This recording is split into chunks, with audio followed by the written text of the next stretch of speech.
Admiral Zethkar clicked his mandibles in satisfaction as he reviewed the intelligence reports on his command display. The blue marble of Earth hung before his fleet like a ripe fruit waiting to be plucked. 200 vessels of the hegemony's finest warships surrounded the primitive world, their weapons charged and ready. Such a pathetic species, he muttered to his second-in-command, Commander Vexel. Look at their military assessment, chemical propulsion, nuclear weapons that barely scratch our hull plating. No energy shields, no plasma cannons. How did they even achieve spaceflight? Vexel's secondary eyes focused on the tactical display. The humans have been broadcasting surrender requests for 3 cycles, Admiral. Their largest military vessels are less than a kilometer long. Our flagship alone outmasses their entire fleet. The Admiral's laugh was a harsh, chittering sound.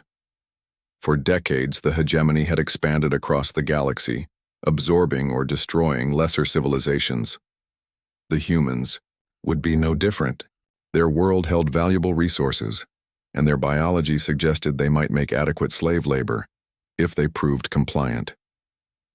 Open a channel to the human leadership, Zethkar commanded.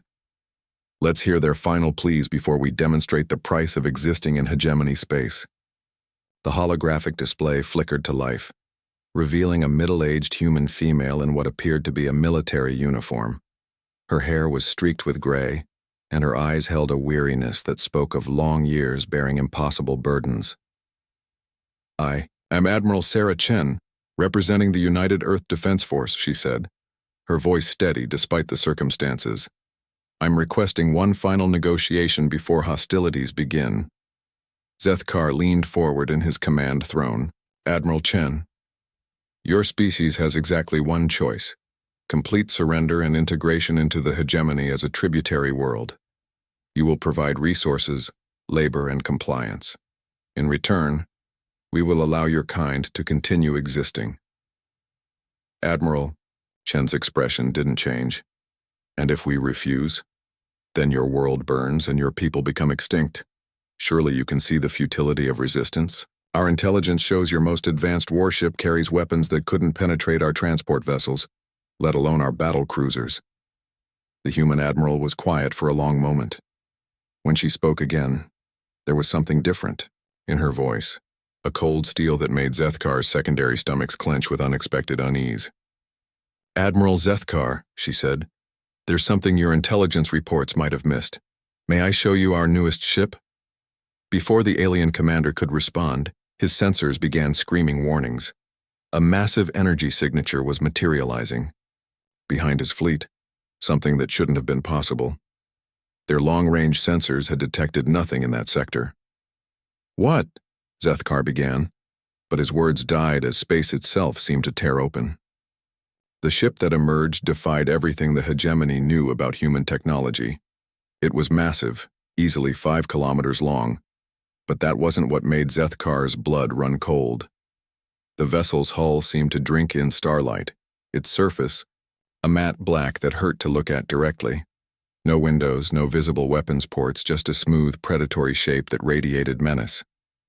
Allow me to introduce the UES Retribution, Admiral Chen said calmly. Our first faster-than-light capable warship. You see, Admiral, your intelligence reports were based on what we allowed you to see. Did you really think a species that split the atom and reached the stars would show their true military capabilities to potential enemies? Zethkar's tactical officer was frantically working his console. Admiral, I'm detecting massive energy readings from that vessel. The power output it's impossible. It exceeds our entire fleet combined. Impossible, Zethkar snarled. No single ship could. The Retribution's weapons fired. What erupted from the human vessel wasn't plasma or particle beams. It was something far worse. Streams of what looked like liquid darkness lanced out, and where they touched hegemony ships, reality seemed to scream.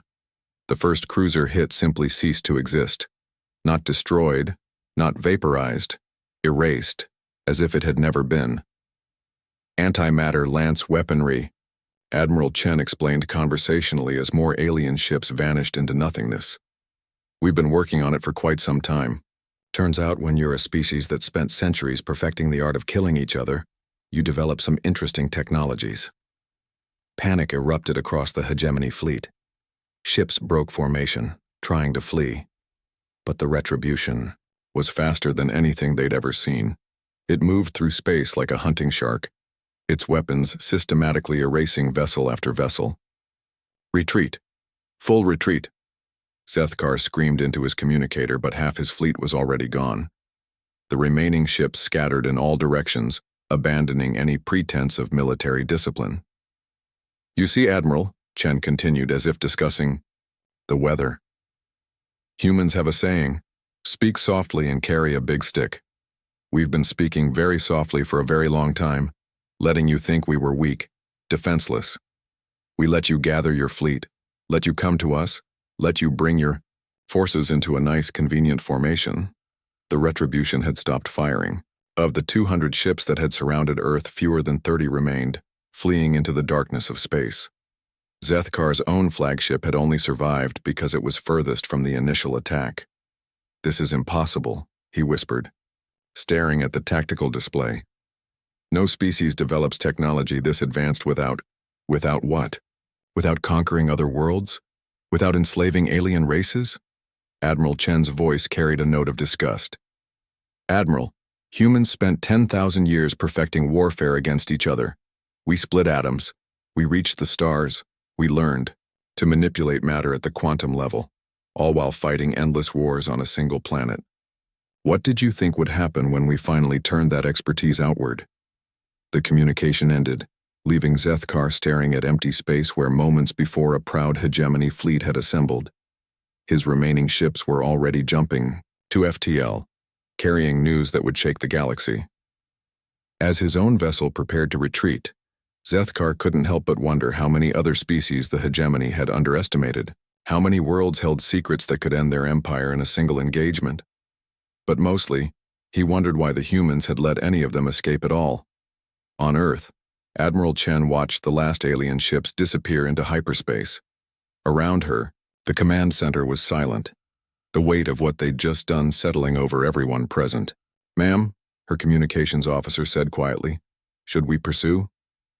Chen shook her head. No, let them run.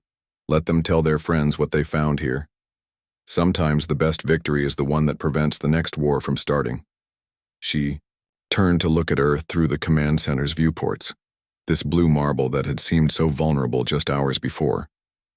The hegemony would think twice before threatening humanity again, and any other hostile species that heard this story would hopefully reconsider their own aggressive intentions.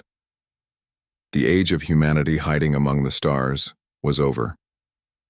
A new chapter was beginning, and Admiral Chen intended to make sure it was written on humanity's terms.